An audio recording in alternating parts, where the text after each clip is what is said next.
Mari buka Alkitab kita, Yakobus pasal 1 ayat 2 sampai 4. Yakobus pasal 1 ayat 2 sampai 4. Perikopnya judul perikopnya iman dan hikmat. Ya, nanti ditampilkan PowerPoint-nya. Kita baca dulu ayatnya. Ayat 2 sampai 4 kita baca sama-sama dengan suara yang antusias. 1, 2, 3.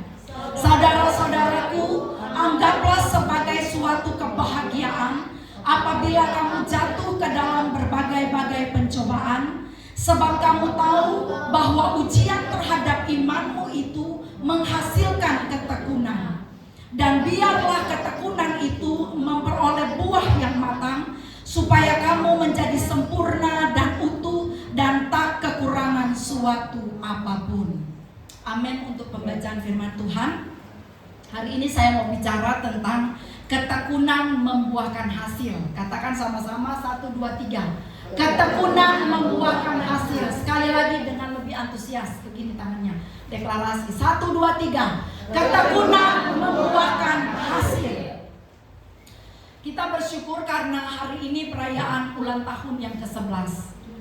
Tapi saya sengaja menayangkan sejarah berdirinya gereja kita dan perjuangannya bertahan sampai hari ini supaya jadi pengingat bagi kita, ya, supaya kita nonton lagi, kita bisa mengingat bahwa euforia di hari ini terbentuk dari 11 tahun perjuangan dan air mata. Yang setuju katakan amin. Iya kan? Sukacita hari ini bisa berdiri dengan seragam sama. Hari ini nuansa sudah berbeda. Nanti bulan depan beda lagi karena kita mau Natal, ya, minggu pertama. Semua yang hadir hari ini harus hadir bukan di minggu pertama bulan depan, harus hadir minggu besok, ya. Setiap minggu harus ada, oke, ya. Nah, saudara, ada kisah panjang, ya, yang terjadi di sepanjang 11 tahun ini. Dan saudara tahu ada momen ketika, kalau saudara perhatikan di video cuplikan tadi, saya ambil momen-momen yang banyak orang. Tapi sebenarnya ketika saya ingat di tahun kedua, tahun ketiga, itu kita hanya tersisa dari sekian banyak, dari kita mulai membuka dengan banyak. Di tahun kedua sempat ada perpecahan terjadi, jadi seorang pengerjala dia keluar dengan sebagian, ya. Tapi kita memilih untuk terus bertahan. Dan saudara, saya ingat di tahun kedua, ketiga itu ada momen di mana kita datang, kita rayakan Natal. Pas dari Cakung, kita biasa dengan mobil gereja dari Cakung, pasukan dari Cakung yang melayani langsung ke Mangga Besar. Di tengah perjalanan lewat Kelapa Gading, mulai dari Pak Yakob Nahuai, kemudian Tiberias, lalu Pak Erastus, lalu datang sampai di Kemayoran, situ kita akan lewat Pak Stephen Tong punya, dan macet, ya, kalau Natal, macet, parkirannya panjang. Waktu lihat dari Kelapa Gading, dari Cakung, Kelapa Gading menuju ke sini, hati senang. Wah, orang-orang pergi sembah Tuhan. Wah, itu kerinduan kita, bukankah kerinduan kita melihat semua orang menyembah Tuhan? Wah, luar biasa. Nah, lewat gereja-gereja persis sampai di gereja kita, sudah siap semua standby, dan yang datang cuma 3 orang lansia. Itu di tahun kedua dan ketiga, ya. Kita berjuang luar biasa, tapi saya bersyukur saya punya pasukan yang Tuhan berkati dengan luar biasa. Semua masih sangat muda belia, tapi semua melayani dengan excellent, dan rata-rata mereka semua dari awal, ya. Ada Kakak Nova, ada Bapak Joshua, ya, yang perjuangan awal. Saya ingat waktu itu Bapak Joshua belum tahu cara nyambung angkot. Jadi dia dari Cakung naik angkot, dan akhirnya dia turun di Kemayoran, ya. Di Kemayoran situ kita di Hotel Amaris, baru pas Devi pergi jemput, ya, karena nggak tahu bagaimana mau nyambung di mana lagi, ya, udah habis jalan. Dan puji Tuhan ketaatannya, ya, membuat kita semua saling bersemangat. Ada waktu-waktu di mana bahkan tidak sanggup membayar hotel. Jadi ketika kita sedang ibadah, semua sedang angkat tangan. Saya selalu bilang, biasanya gembala-gembala yang berjuang untuk membayar ruangan itu hari Jumat Sabtu udah mulai diare. Ya, ya. Hari Minggu ketika khotbah dengan berapi-api angkat tangan saudara, tapi di dalamnya ada air mata. Abis ini mau bayar pakai apa? Ya kan? Tapi saudara, kita berjuang habis-habisan, kita bertahan habis-habisan, dan pada akhirnya kita bisa melewati tahun kedua, tahun ketiga, tahun kelima kita ditabiskan, tahun keenam ada COVID. Kita sudah hampir 100 orang, sudah 60-70, oh ibadah sudah luar biasa, sudah jangkau begitu banyak orang. Kemudian tiba-tiba COVID, dan kita setahun lebih harus syuting di rumah Bu Ega, ya. Kita harus sesak-sesakan, kita syuting, kita tayangkan di Facebook, kita tayangkan di Zoom, kita ibadah. Tapi kalau rata-rata jemaatnya lansia, itu sulit untuk jangkau mereka, ya. Bahkan ada jemaat yang gak punya handphone. Aduh, kita mikir bagaimana ayo patungan di handphone supaya dia bisa ibadah juga, ya kan. Oh, akhirnya kita jenguk kalau tidak bisa ngumpul karena di hotel terbatas, memang ditutup. Jadi kita jenguk, semua pelayan jenguk ke rumah-rumah, harus ibadah. Dan itu bertahan, terus berjalan sampai pada akhirnya Tuhan izinkan 2022 bulan April kita bisa kumpul lagi. Dan kita kumpul, tahu gak saudara, setiap ibadah cuma dengan 7 orang. Yang mulai dari awal lagi, setengah jemaat pindah domisili keluar karena tidak mampu bertahan di Jakarta, ya. Setengah lansia yang jiwa-jiwa setia dari awal semua sudah dipanggil pulang ke surga, ya. Dan kita harus bertahan lagi dengan beberapa, tapi kita tetap berjuang, ya. Tidak ada kata menyerah, saudara. Dan saudara, kita membuktikan bahwa kita selalu tekun. Perjalanan gereja kita selama ini adalah bukti nyata dari anugerah dan penyertaan Tuhan, ya. Saya selalu bilang, semangat kami melayani, semangat saya berkhotbah di jemaat yang ratusan, di KKR besar, tapi di jemaat yang 5 orang, 3 orang sama dahsyatnya, ya. Semua tetap antusias bertahan. Banyak orang memulai dengan luar biasa, memulai dengan roh, tapi pada akhirnya menutup dengan daging. Karena apa? Tidak mampu untuk bertahan. Biasa ketika memulai segala sesuatu terasa gampang, tapi di dalamnya mempertahankan sebuah hubungan, mempertahankan sebuah komunitas, mempertahankan sebuah semangat, mempertahankan antusias, itu perkara yang susah. Harus ada ketekunan di dalamnya, harus ada pendisiplinan diri, harus ada mati daging di dalamnya. Kalau tidak akan bisa mampu bertahan, ya kan? Tidak bisa bertahan. Tapi syukur kita bisa melewati suka duka ini dengan luar biasa. Mengapa kita harus terus bertahan? Poin pertama, ya, mengapa kita harus terus bertahan? Yakobus 1 ayat 3. Sebab kamu tahu bahwa ujian terhadap imanmu itu menghasilkan ketekunan. Poin pertama, ketekunan menguji iman. Yakobus mengajarkan bahwa ujian terhadap iman kita akan menghasilkan ketekunan. Itu berarti setiap tantangan yang kita hadapi sebagai gereja, entah konflik sesama jemaat, entah konflik sesama pelayan, entah masalah ekonomi gereja, entah masalah pribadi masing-masing, dan semua konflik apapun itu, sebenarnya semua itu adalah kesempatan yang Tuhan kasih untuk menguji iman kita. Dan di balik semua ujian itu pasti menghasilkan ketekunan.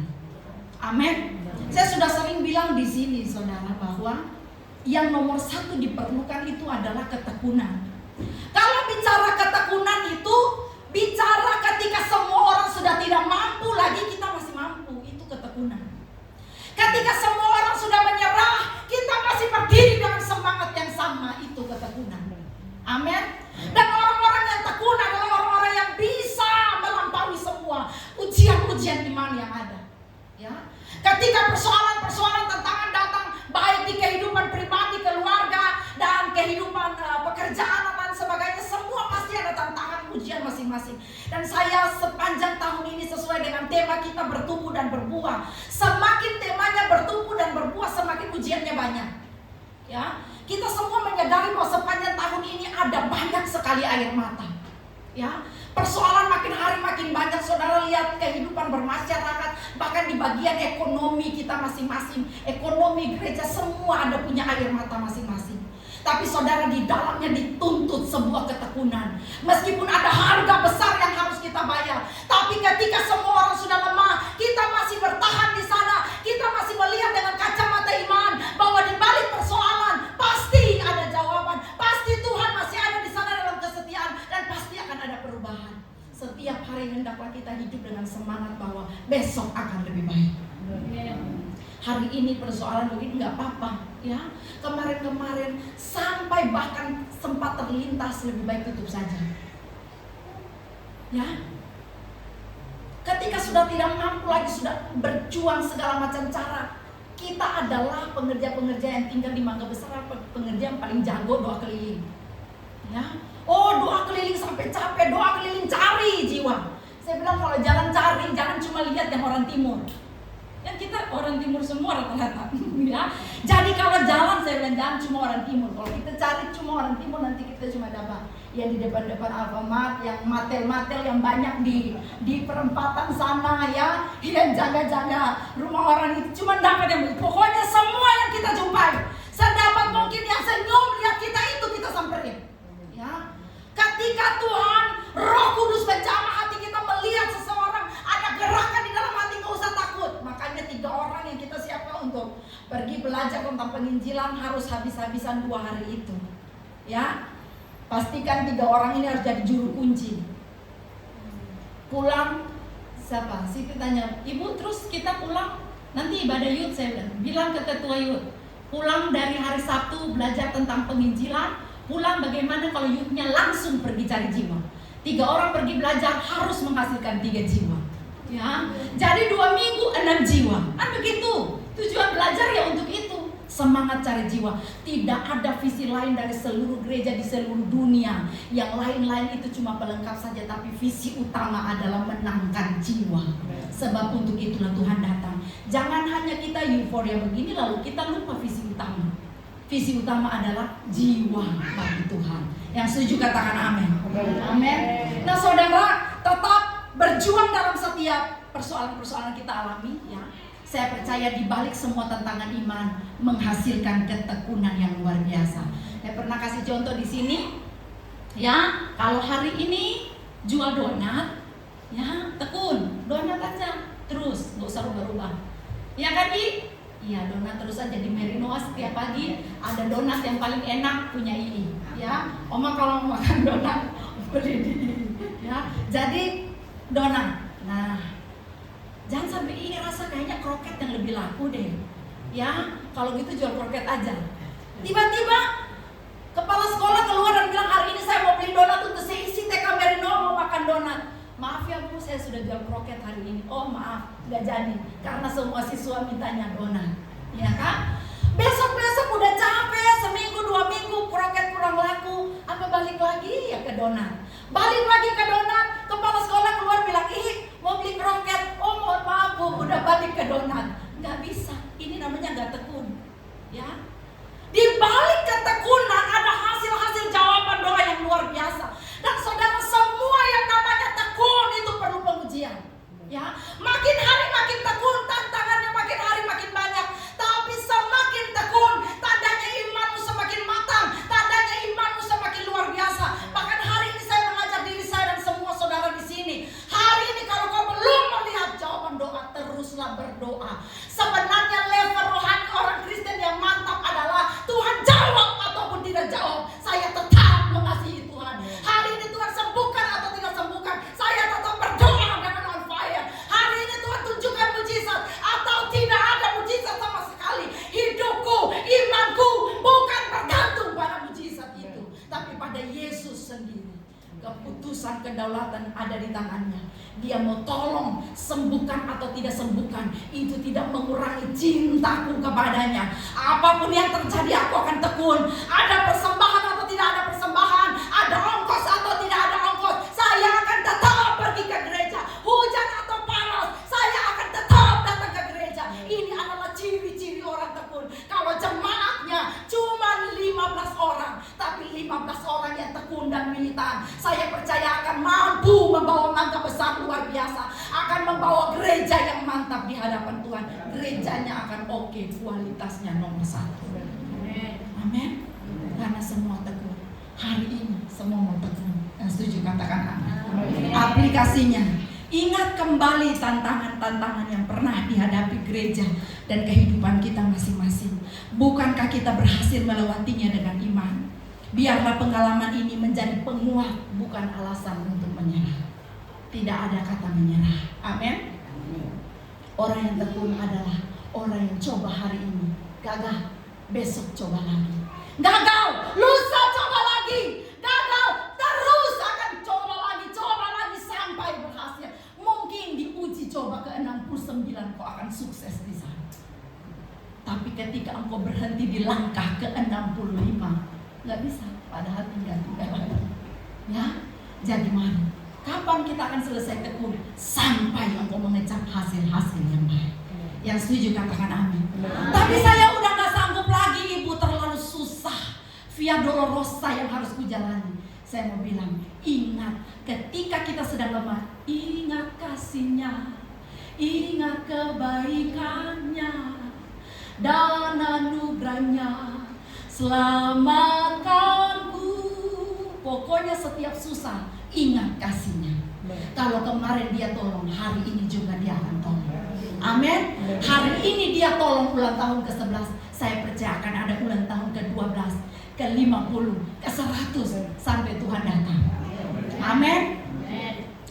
Dan saya rindu bukan cuma kita saja, kita juga harus punya cabang. Yang setuju katakan amin. Makanya saya berdoa 3 orang yang pergi ini maksudnya supaya ada 3 cabang. Begitu Pak Erik. Jadi kalau Pak Erik ada di sana, tolong 3 itu Pak Erik perhatikan, mantap dia harus dengar dengan baik. Karena mereka bertiga akan jadi cikal bakal pendeta untuk cabang. Ya, kita doakan. Tuhan sudah mulai taruh itu di hati, dan ketika saya ngomong dengan mereka, saya lihat matanya berbinar-binar. Oh, tandanya rohnya meresponi dengan baik. Ya, dan saya cek di peta rohani untuk GBI punya keagungan, belum ada GBI-nya. Ya kan Papa? Ya, keagungan. Sebelah kita aja, ya. Kita akan cari, kita akan buka. Di mana yang tidak ada, kita akan kejar, kita akan doakan. Walaupun masih susah-susah, tidak ada kata susah yang bisa mencegah kita. Amin. Sampai Tuhan bilang, gila susah aja dia semangat. Apalagi kalau Tuhan berkati. Haleluya. Main. Poin yang kedua, ya. Yang kedua adalah ketekunan menghasilkan pertumbuhan rohani. Yakobus 1 ayat 4. Dan biarkanlah ketekunan itu memperoleh buah yang matang, supaya kamu menjadi sempurna dan utuh dan tak kekurangan suatu apapun. Ya, harus ada buah di balik sebuah ketekunan. Ya, dan buahnya itu adalah yang bisa dilihat, pertumbuhan rohani yang signifikan. Seperti dalam sebuah permainan sepak bola, dalam sebuah tim kesebelasan itu, ya, ada yang namanya pemain bertahan, ya, benar nggak ini? Tapi ada yang di bagian menyerang, begitu ya. Jadi mungkin yang di depan dia akan menyerang, mungkin di tengah dan di belakang dia akan bertahan sambil menjaga juga supaya jangan kebobolan di belakang. Dan semua harus menjalankan posisinya, menjalankan tugas dan tanggung jawabnya masing-masing. Saya mau bilang bahwa ketekunan bukan saja membuat kita bisa bertahan, tapi ketekunan itu akan mendorong kita untuk bertumbuh dan berbuah. Yang setuju katakan amin. Bukankah di tahun ini kita punya banner sudah dilepasin sih ya? Nanti saya akan buka di situ, di depan ini di tempat makanan kita ini supaya pas banget bacanya. Nah, bertumbuh dan berbuah. Jadi tidak cukup sampai di bertahan saja. Semua harus bekerja, punya goal ke depan. Yang setuju katakan amin. Ya, harus punya visi misi ke depan. Apa yang harus kita capai di bulan ini? Apa yang harus kita capai di tahun ini? Berapa jiwa? Saya selalu menyemangati semua tim pelayan. Ya, bulan November harus ada baptisan. Ya, kita sudah 3 bulan belum baptis. Ya, harus ada jiwa yang kita baptis. Kita cari jiwa dengan sungguh-sungguh, ya, supaya ada pertumbuhan yang baik. Tidak cukup hanya di bertahan, harus ada bagian menyerang, ya. Dan saudara, hanya ketekunan saja yang mendorong seseorang untuk ayo terus menyerang, ayo terus maju, ya. Semua manusia bukankah tidak punya rasa cukup, ya. Maksudnya kita tidak akan puas hanya ini saja yang kita terima, ya. Ada sesuatu yang selalu mendorong kita untuk ingin lebih lagi, ingin maju lagi. Sebenarnya ada bagusnya, karena ini mendorong kita untuk terus melangkah maju.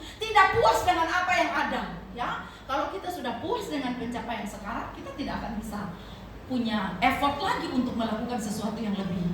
Tapi kalau belum ada kepuasan, saya rindu akan lebih lagi, saya rindu akan lebih lagi, ya. Kita harus kejar itu. Tidak bisa hanya punya mimpi, tidak bisa hanya punya visi, tapi tidak ada misinya. Ya, itu hanya tidur terlalu miring. Tidur, ya. Hanya mimpi di siang bolong, ya. Cuma nanti mau begini, tapi kalau tidak ada langkah-langkah konkret, tidak akan ada perubahan. Sebab itu, visi yang baik harus ditunjang dengan misi yang baik. Dan ketekunan selalu menghasilkan, ya, semangat mendorong untuk kita melangkah terus maju. Ada hal-hal pembaharuan yang kita lakukan untuk mengejar apapun yang kita doakan, apapun yang kita impikan. Kita tidak boleh menjadi gereja yang statis begini-begini saja. Ya, jiwanya itu aja. Harus lebih lagi apa yang harus kita kerjakan. Dan saya selalu mendorong untuk kita semua yang ada di sini, setiap program, tujuan program itu hanyalah jiwa. Ya, mau bikin program apapun itu, kalau tujuannya tidak untuk pencapaian jiwa, menangkan jiwa, nggak usah bawa duit dan tenaga dan waktu. Tetapi kalau itu untuk memenangkan jiwa, saya percaya surga bersuka cita hanya dengan apa? Jiwa dimenangkan. Mari kita buat surga setiap hari bersuka cita. Amin. Dan puji Tuhannya, kita ada di Mangga Besar. Ya, sebenarnya ladang yang paling menguning itu ya Mangga Besar.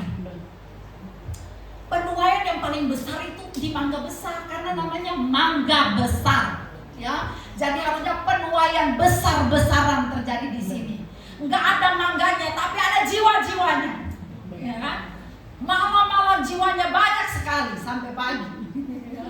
Meskipun kita tidak jalan malam-malam, tapi kita akan berjuang untuk terobos. Amin. Banyak juga tempat-tempat penyembahan berhala. Doakan jiwa-jiwa ini mengalami perjumpaan pribadi dengan Tuhan. Amin. Ya, mulai miliki kerinduan. Di sini ada banyak siswa-siswa teologi, miliki kerinduan. Jangan sudah belajar jadi pendeta, tapi habis itu kayaknya susah ya jadi pendeta. Kita pergi cari kerja aja di sekuler, ya. Jadi Kakak Siti sudah jadi guru, sudah jadi miss yang luar biasa di sekolah, ya, yang luar biasa juga. Tapi tetap ingat panggilannya, ya kan? Jadi satu saat ketika Tuhan panggil untuk memimpin, untuk mengembalakan, mulai jadi latihan dari sekarang. Kakak Abner juga, jangan sedikit-dikit ingat mau pulang ke Kupang, karena mana mau pulang sedikit, mau pulang, ya. Tinggal pimpin jemaat satu di keagungan di sini, ya. Kakak Abner, keagungan harus kau taklukkan, ya.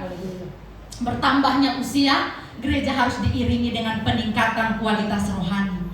Jangan hanya bangga dengan usia, tapi juga dengan kedewasaan iman yang kita miliki. Amin. Saya rindu semua jemaat yang selalu ada, yang belum ikut di WA group harus ikut. Kakak Siti harus aktif mendata semua nomor jemaat supaya bisa ikut.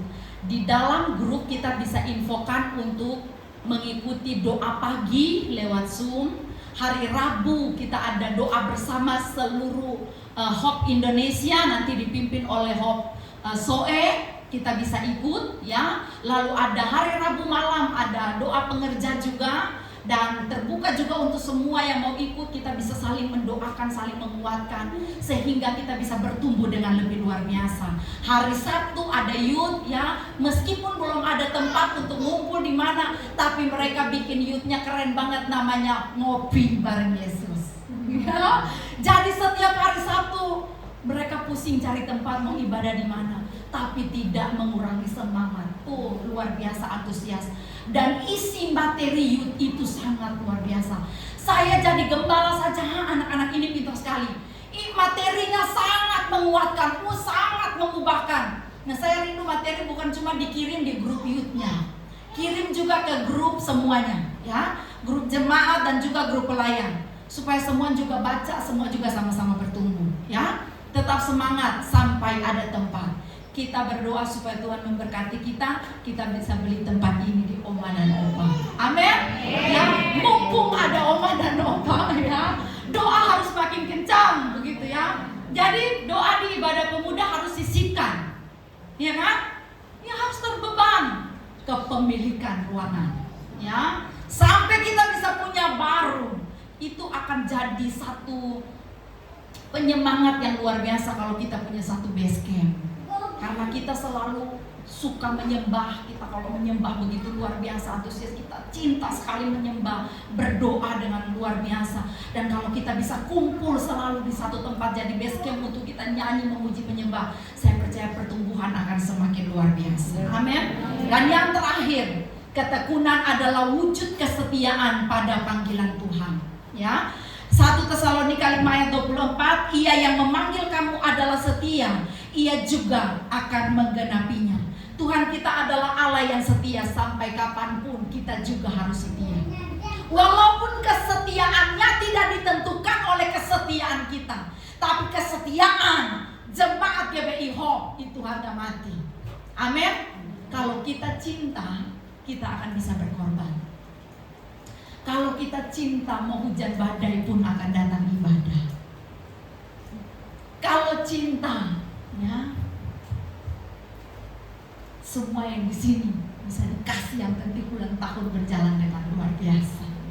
Ya, kalau cinta, hari-hari pikirannya bagaimana gerejaku bisa bertumbuh. Ini rumah rohani bagi saudara. Kita coba perhatikan rumah di tempat tinggal kita, rumah masing-masing. Ya, kalau kita baca Alkitab, kamu yang hanya memusingkan rumahmu dan melupakan rumah Tuhan, maka kamu akan cari banyak-banyak, tapi pulang dan masukkan itu di kantong yang berlubang. Jadi masukin banyak, tapi kok hilang karena hanya pusing dengan rumah sendiri. Ini rumah rohani kita. Yang setuju katakan amin. Amin. Saya rindu semua mau terlibat, semua mau mencintai rumah rohani ini. Semua mau pikirkan bersama-sama apa panggilan yang bisa kulakukan. Saya bersyukur sekali jemaat-jemaat kita militan, dan meskipun sedikit tapi semua antusias untuk melayani. Ada Cilina yang luar biasa, ya, sudah 11 tahun. Dia setia 11 tahun jadi kolektor. Kita bahkan tidak pernah mengganti, sekalipun siapapun yang datang melayani di gereja kita, dia sudah tahu Cilina adalah kolektor satu-satunya GBI Hope Mangga Besar. Dari gereja mulai dibuka sampai hari ini. Ya, yang cita-cita mau jadi kolektor, berdoa nanti kau akan di training sama Cilina. Ya kan?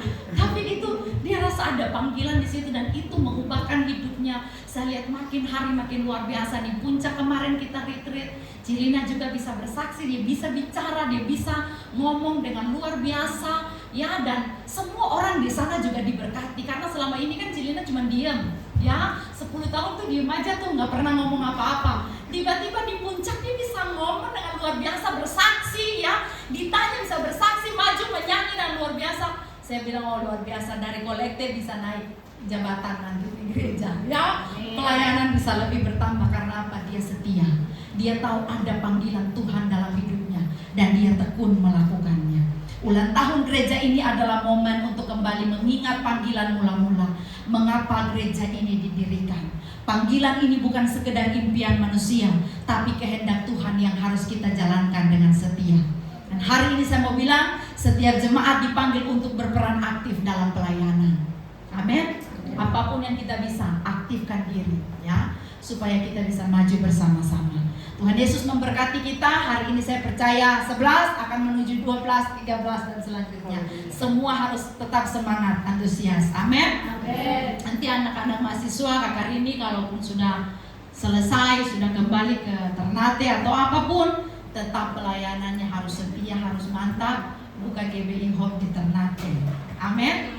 Ya, kita menuju 10.000 GBI di seluruh dunia, bukan cuma Indonesia.